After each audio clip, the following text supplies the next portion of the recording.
I'm Stephen Kasher, and I am an art dealer, and I'm involved with helping to conserve the materials of the Phalanstery and also working on a visual textual book about the Phalanstery.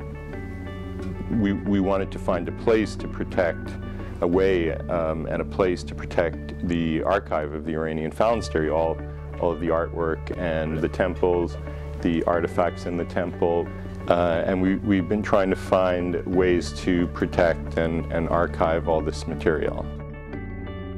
Richard and Gar met in the late 50s in Chicago in art school. They were artists first of all, and also utopians and organizers of what came to be called the Uranian Phalanstery. They moved to New York and they ended up in one of these two buildings, which was a shul, a Jewish center. Richard worked for the shul. It disbanded and he bought the building, and then eventually the second building. They did astounding artwork in a more discrete sense of woodcuts and publications made out of text and images put together. And then that artwork expanded from simple images to images and texts and pamphlets and booklets. And then the whole Phalanstery became an artwork in some sense. I mean, you might think of this entire room, the temple, as this living, growing collage. The Lower East Side in the 60s and 70s was a place where people came for the freedom, the cheap rent, and the freedom that was being demonstrated here. There were a lot of really inventive, creative, crazy art / politics / religion / performance, music.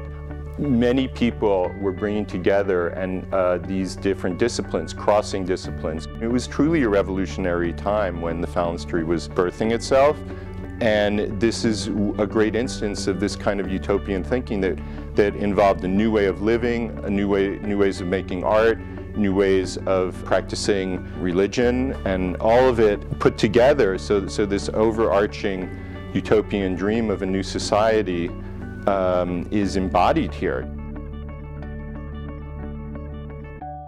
My nom d'art, which is a name we use in the Uranian Phalanstery, is one son. Now my birth given name is Mehdi Mateen, and we are in Richard's studio. I'm sitting at his table where he sat. And the reason why I actually chose to sit here, because my first connection with the Phalanstery was this right here. I'd come down, I'd visited the Phalanstery. I was coming in from Europe, had no place to live, and Dorothea showed me the basement. The second she showed me the books inside of Richard's bookshelf, I automatically knew that I had arrived here for a reason. I was reading almost identical books to what was in there. The Tibetan books of Gnosticism, Ouspensky, Gurdjieff. So I felt very connected right away. I felt like, wow, here I am, an artist in a very charged setting. She was the one who offered me a place to stay, and I've been here since. Uranian is identification with the planetary body Uranus.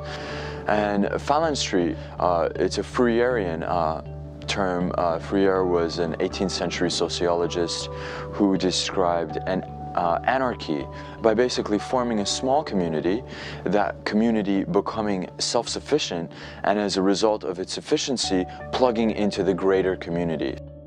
We don't believe that this was built by one person. We believe that it's built by the cumulative energies that come into here, express a greater dialogue of humanity, and actually help the creative process grow. So I don't think that you lose the essence of the village once you move out. I think that the essence is an internal essence, and it'll continue and spread through all of the artists who are here, who have this kind of multiverse that maybe some other neighborhoods don't have.